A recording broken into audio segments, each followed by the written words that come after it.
The ancient city of Rome, nearly 3,000 years old and every bit as magnificent as you would expect.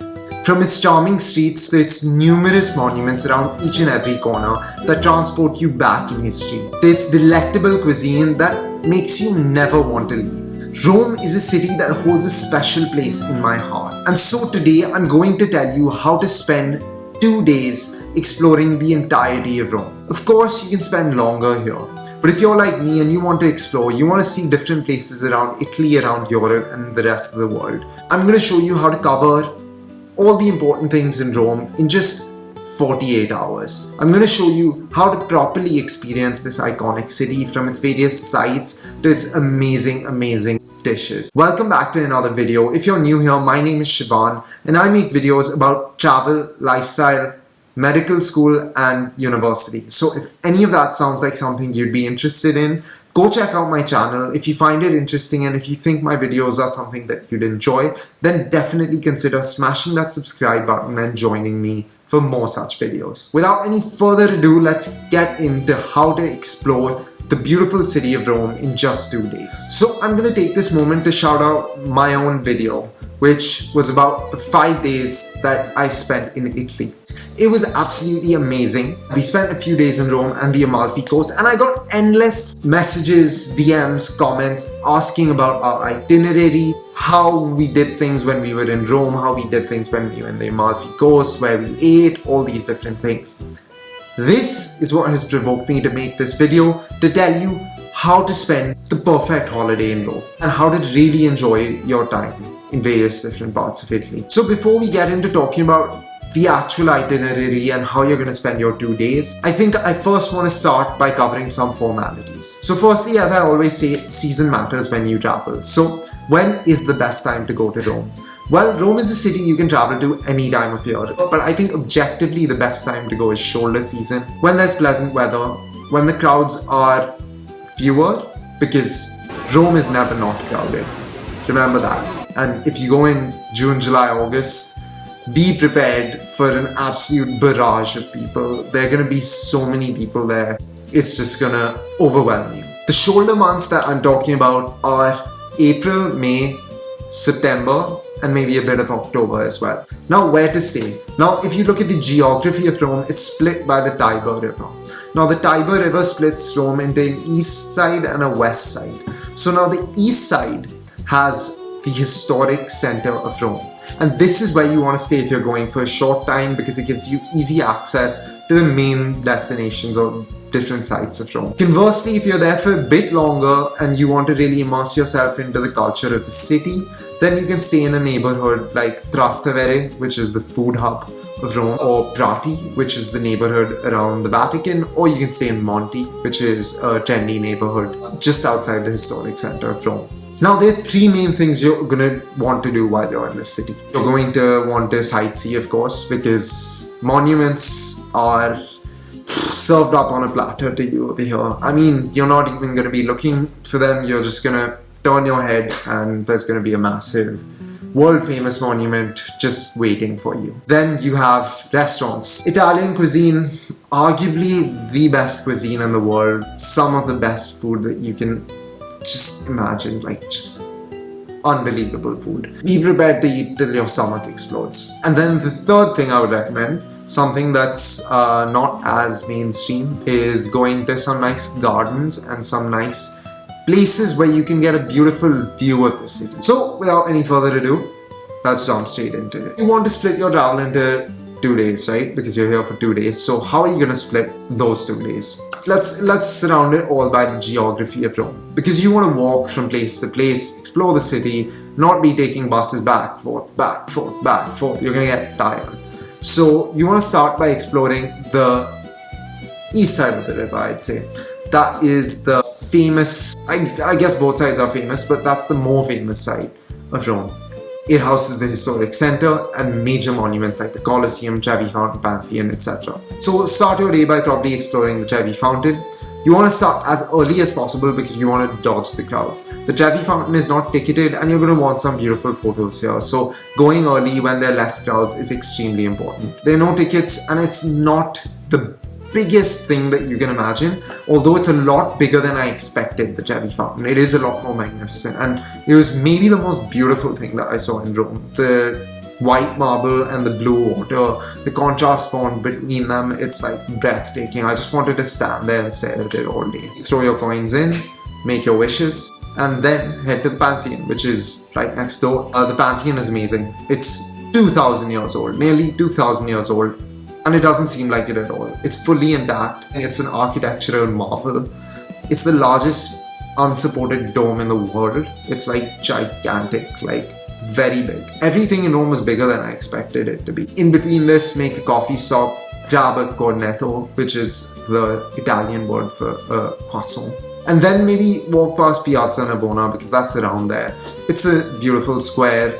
Appreciate the fountains, maybe take some nice photos. Not too much to do per se, but it's a nice place to walk through. It's a nice place to see. Rome is about the vibes, you know, in addition to everything else. And Piazza Navona has the vibes. After Piazza Navona, maybe walk down to the Colosseum if you want to visit it.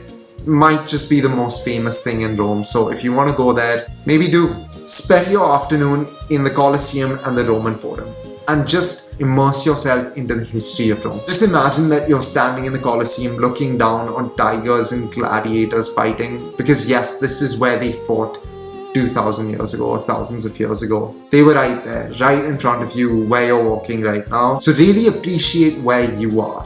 It's just a snapshot of a world that existed 2,000 years ago. In the middle of all this, you have to try some Roman cuisine.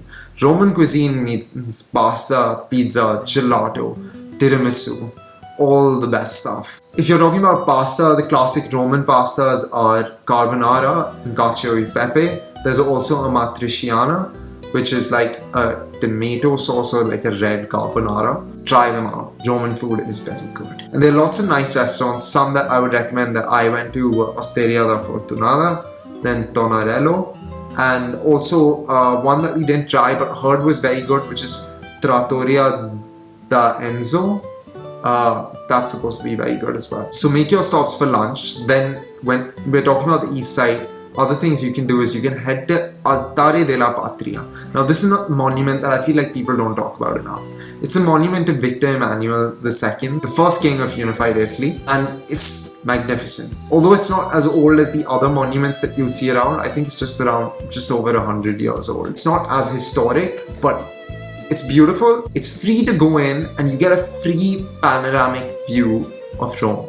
You better value that because there are not many opportunities to do this. If you want to go up to Castello San Angelo, you have to pay. If you want to go up to the Dome of St. Peter's Basilica, you have to pay. So, Altare della Patria, that's your free panoramic view of Rome.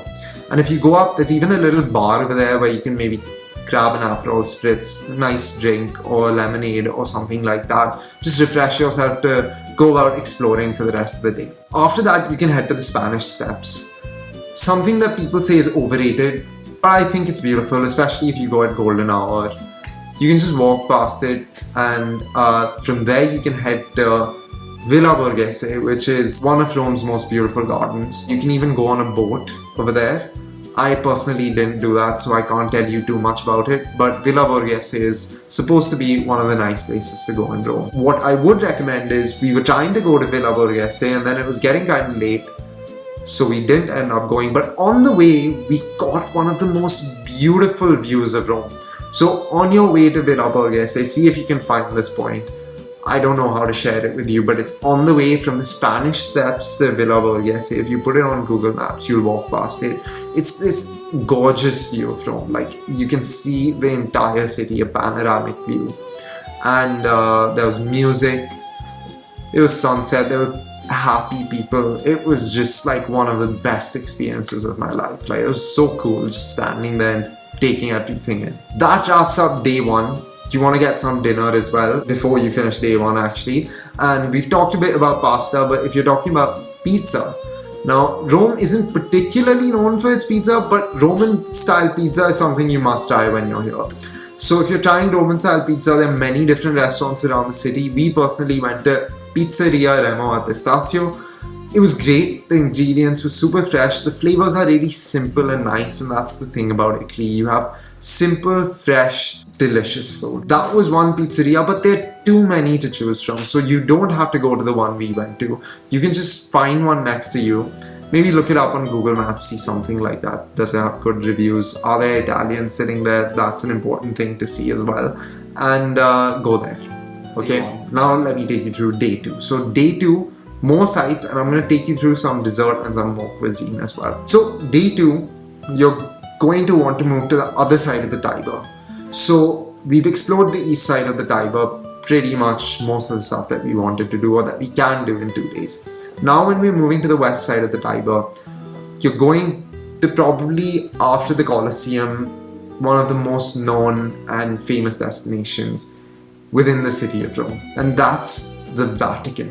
I didn't say this earlier, but I'm reiterating it now. When you go to Rome, book everything you want to see in advance, because if you don't, there's a very high chance that you won't get it. Book it at least a week in advance. At least everything a week in advance. The Colosseum, the Pantheon, Vatican Museums, St. Peter's Basilica is not ticketed, so you can just go in. But anyway, book stuff in advance. So you're going to the Vatican now.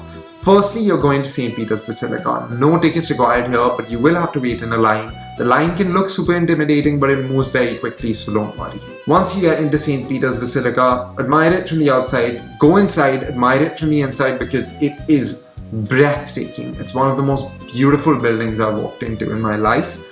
The artwork inside is like mind-blowing. It's mostly done by Michelangelo, I think, but I think there were other artists involved as well. Don't ask me, I'm not the big history buff here.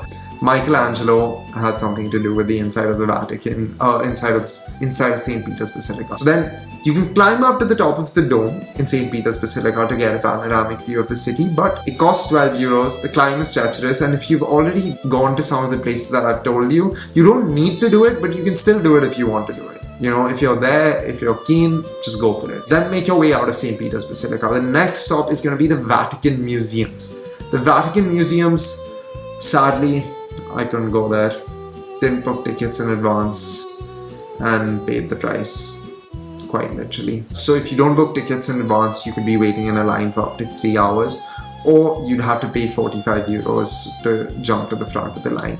And I was not willing to do either, so I didn't end up seeing it. But it's meant to be beautiful. You get to see the Sistine Chapel and other beautiful parts of the Vatican Museums. I really wanted to see the Sistine Chapel, so if you go, tell me how it is. It's supposed to be beautiful. Okay, now that you're on the west side of the river, another monument you can explore is Castello San Angelo. See, when you're in Rome, you probably won't be able to see every single monument. You may get exhausted. We just saw Castello San Angelo from outside. We didn't actually go inside.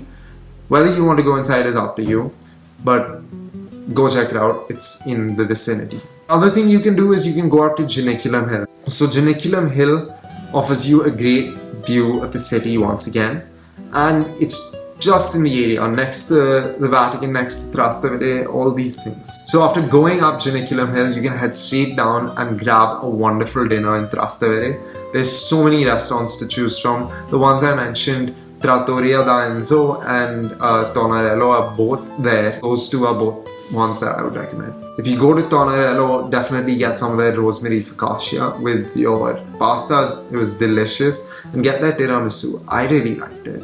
It's a bit milky, which some people don't like, but I thought it was absolutely delicious. And that pretty much wraps up all the must-do things when you're in Rome.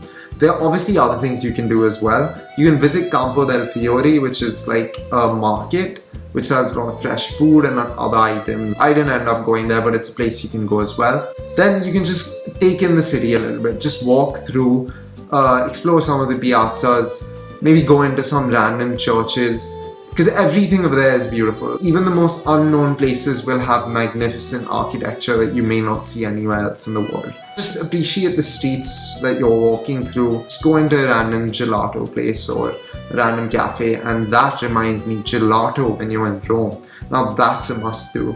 But if I'm giving you a recommendation about having gelato in Rome, it'll be that don't go to those places that have gelato heaped up in mountains and very colourful gelato. That's not the gelato you want to eat.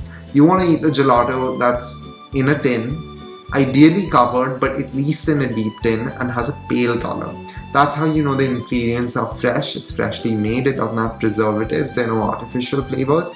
That's how you know that that's typical Roman gelato and not just a tourist trap. And the other dessert that you want to have in Rome is tiramisu. Come on, you can't miss tiramisu when you're in Italy. Like I said earlier, order tiramisu at whatever restaurant you go to, especially if you like the food. Go ahead and order their tiramisu. But if you're going just for tiramisu, I'd recommend a place called Two Sizes. Super popular on TikTok and Instagram, and I'd say it lives up to the hype. We had the pistachio tiramisu, it was delicious. And it's a nice little energizing snack, dose of sugar to keep you going throughout your day. It's not too far from Piazza Navona.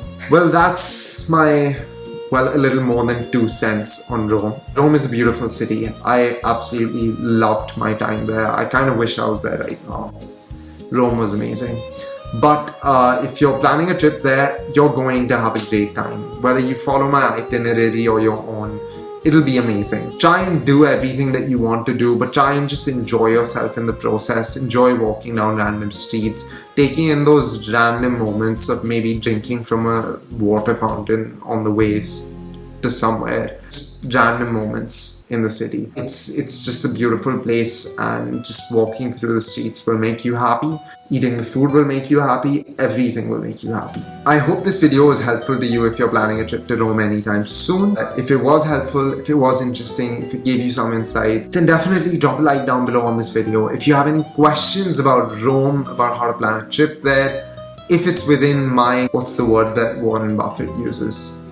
My circle of competence, I will try and answer it. And definitely smash that subscribe button if you enjoyed spending these 20 minutes with me. With that, I will see you in the next one.